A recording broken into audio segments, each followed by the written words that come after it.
নমস্কার বন্ধুরা, আশা করি আপনারা সবাই ভালো আছেন। রুমার রেসিপি আর ব্লগস আপনাদের অনেক অনেক স্বাগত।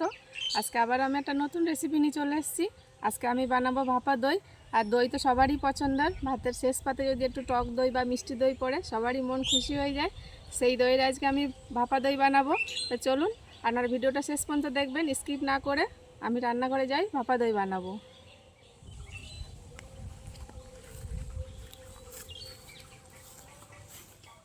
দই বানানোর জন্য লাগছে দই। আমি এখানে 1 কিলো দই নিয়ে নিয়েছি। এবার দইটা আমি একটা ছাঁকনিতে ছেঁকে নেব। আমি এরকম একটা ছেঁকনি নিয়ে নিয়েছি। ছেঁকনির ওপরে একটা কাপড় দিয়ে দইটা ভালো করে ছেঁকে নেব। এবার এর উপরে দই দেব।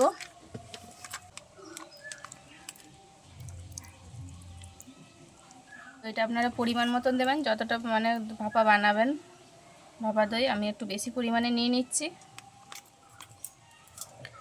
এটা এইভাবে আমি 1 ঘন্টা রেখে দেবো, যাতে বাড়তি জলটা যেটা আছে সেটা বেরিয়ে যায়। এই দেখুন, এর উপরে একটা ভারী চাপা দিয়ে রেখে দেবো, তো ভালো করে যাতে জলটা বেরিয়ে যায়। 1 ঘন্টা পরে ফিরে এসেছি। এবার আমি খুলে দেখে নেবো দইটা কেমন জল ঝরে গেছে।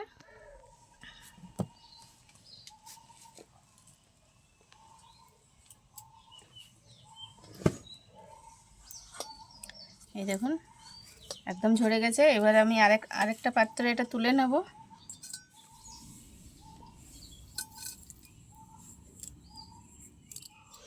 যে এক্সেস জলটা বেরিয়ে গেছে, এটা ফেলে দেওয়ার দরকার নেই, এটা খাওয়া যাবে, তাই আমি সাইডে রেখে দিচ্ছি।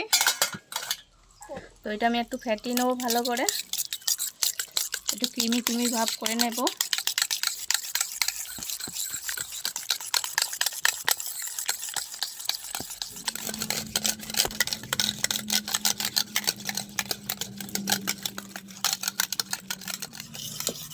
এই দেখুন, কি সুন্দর ফাটিয়ে নিয়েছি, একটা ক্রিমি ভাব এসে গেছে। এর মধ্যে এবার দিয়ে দেবো আমি কনডেন্স মিল্ক। কনডেন্স মিল্ক নিয়ে নিয়েছি, এটা আমি 5 চামচ মতন আন্দাজে দিয়ে দেবো।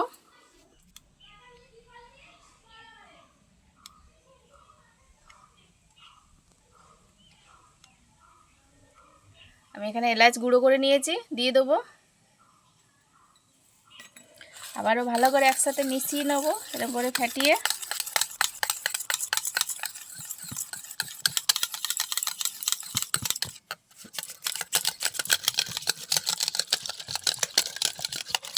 দইটা যত ফেটাবেন তত ভালো হবে ভাপাটা, একটু বেশি করে ফাটিয়ে নিতে হবে। আমার দইটা ভালো ফেটানো হয়ে গেছে, দইটা একটা ক্রিমি ভাব এসে গেছে। এই দেখুন, এবার এটাকে আমি সাইডে রেখে দেবো। আমি এরকম একটা পাত্র নিয়ে নিয়েছি, আর পাত্রের মধ্যে মানে একটা সাদা কাগজ আমি কেটে নিয়েছি বাটির মাপ করে। এটার মধ্যে এবার তেল দিয়ে দেবো।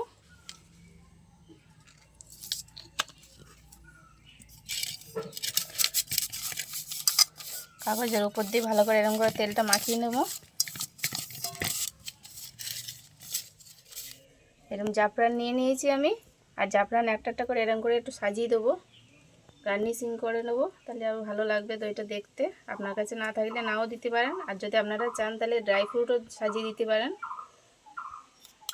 এবার আমি দই এর মধ্যে ঢেলে দেবো, ফেটানো দইটা।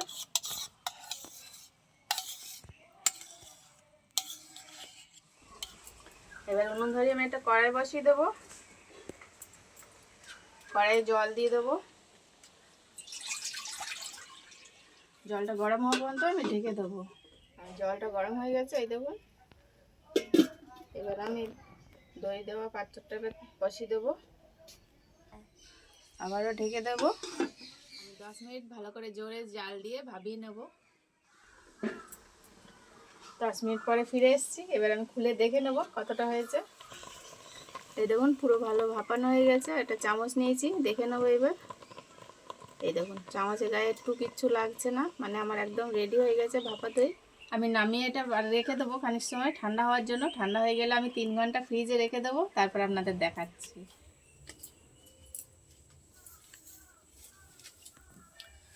তো বন্ধুরা, আমি ফ্রিজে রেখেছিলাম 3 ঘন্টা। 3 ঘন্টা পরে নিয়ে চলে এসেছি। এবার আমি এটাকে একটা পাত্রে ঢেলে দেখাবো। আর এই দেখুন কি সুন্দর জমে গেছে একদম। কতটা শক্ত হয়ে গেছে। এবারে আমি আরেকটা পাত্রে ঢেলে নেব, ঢেলে উল্টিয়ে দেবো, একটু টোকা দিলেই পড়ে যাবে। এই দেখুন,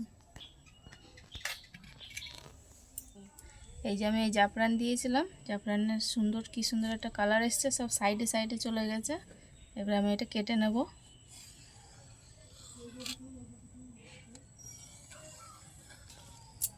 আমি চৌকো পিস করে কেটে নিচ্ছি।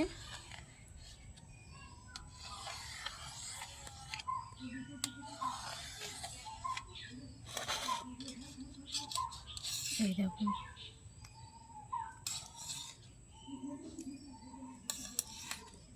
একদম সন্দেশের মতন হয়ে গেছে। এই দেখুন কতটা নরম হয়েছে।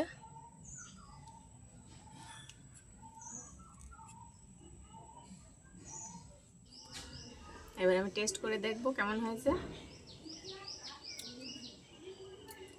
অসম্ভব সুন্দর হয়েছে, দারুণ টেস্ট।